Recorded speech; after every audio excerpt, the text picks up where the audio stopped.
அனைவருக்கும் வணக்கம். இன்றைய பதிவில் நம்ம பார்க்க போகிற முக்கியமான விஷயம் என்னென்னா, நம்ம நிலத்தில் அங்கக கரிமத்தை அதிகப்படுத்துறதுக்காக ஒரு சில பேர் நம்ம மாடு தொழுவம் வச்சுருக்கோம், ஆட்டு கொட்டகை வச்சுருக்கோம்.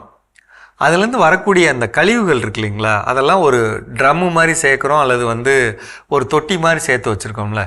இந்த தண்ணீரை நம்ம எடுத்து நம்ம நிலங்களில் அப்படியே கூட ஊற்றி விடலாம்.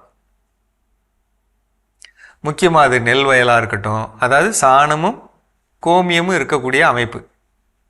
இதை நிறைய நம்ம நிலங்களில் அங்கங்கே பிரித்து ஊற்றி விடுறது. எப்போ? இந்த மழை நேரத்தில்.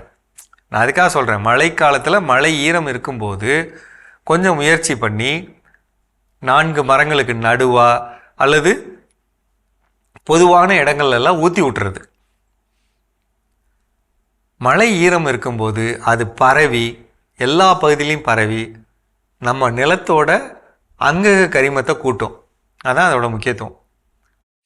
அப்போ நமக்கு பப்பாளி போடுறதா இருக்கட்டும் அல்லது எலுமிச்சை அல்லது எந்த ஒரு விவசாயம் நம்ம பண்ணுறதா இருந்தாலும் நம்ம இதை கொடுக்க நமக்கு ஒரு பக்கம் பசுந்தாள் உரங்கள் போடலாம், போட்டு மடக்கி உழுகலாம்.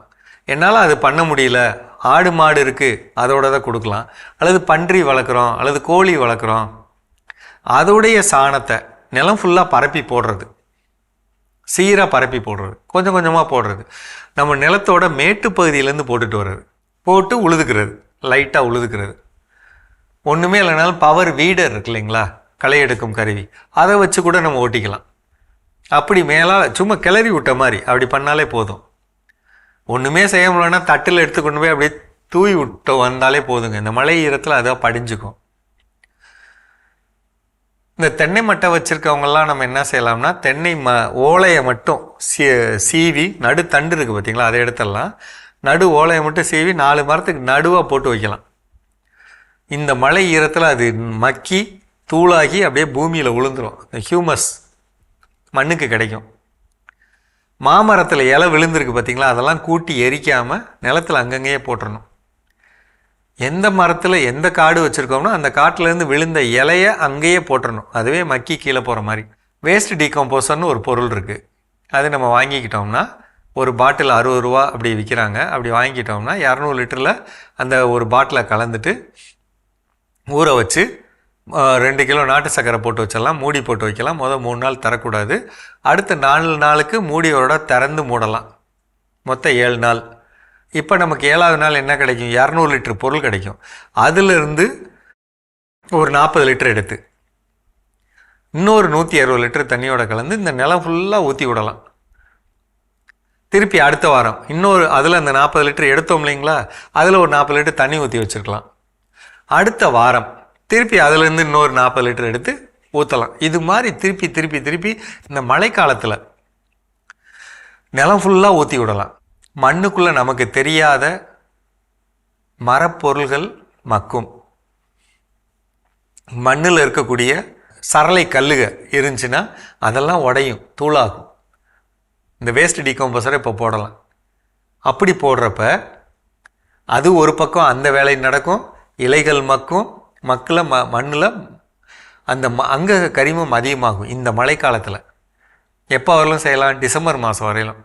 இது இல்லாத என்ன செய்யலாம்? இந்த ஹியூமிக் பவுடர் 1 கிலோ 125 ரூபான்னு சொல்கிறேன் இல்லைங்களா, அதை வாங்கி தண்ணியில் கரைச்சி நிலம் ஃபுல்லாக ஊற்றி விடலாம். எங்கே மழை பெய்த ஈரம் இருக்கிறப்ப எங்கெல்லாம் முடியுமோ அங்கெல்லாம் ஊற்றலாம். மண்ணுடைய கட்டமைப்பு மாறும், உப்புத்தன்மை மாறும். வேருக்குள்ளே நீங்களே பார்க்கலாம். ஏற்கனவே மழை பெஞ்சால் தண்ணி நின்றுக்கிட்டே இருந்திருக்கும். ஒரு 5-6 தடவை ஹியூமிக் பவுடர் போட்டதுக்கப்புறம் பார்த்தீங்கன்னா நிற்கிற திரவம் உள்ளே இறங்கும். அப்படின்னா என்ன அர்த்தம்? மண்ணில் ஓட்டை விழுந்துருச்சுன்னு அர்த்தம். கொஞ்சம் இந்த காரியங்களை நம்ம வைக்கலாம். பசுந்தாள் உரங்கள் வளர்க்குறதும், வளர்த்ததை இந்த மாதிரி மடக்கி விழுகிறதும், அதோட இந்த பொருள்கள் கொடுக்கறதும். இப்படி செய்கிறப்ப பொதுவான மண்ணோட வளம் அதிகமாகும். எப்போவுமே ப்ரஷ் கட்டர் வச்சு அடிச்சுக்கிட்டோம்னா இந்த நிற்கக்கூடிய தாவரங்களை துத்தி மாதிரி உயரமாக இருக்கக்கூடிய களை செடிகளை ப்ரஷ் கட்டை வச்சு அடிச்சுக்கிட்டோம்னா அது கீழே விழுந்து அப்படியே மக்கிரும். ரொம்ப அதிகமாக ஆழமாக நம்ம டிராக்டர் வச்சு ஓட்டக்கூடாது, அந்த காரியத்தை பண்ணக்கூடாது. வேர்கள் போயிடும், அதில் அழுகல் வந்துடும், பார்த்துக்கங்க, கவனமாக இருக்கணும். அது வாழை தோட்டமாக இருந்தாலும் சரி, எந்த காடாக இருந்தாலும் ரொம்ப கவனமாக இருக்கணும். மீண்டும் சந்திப்போம்.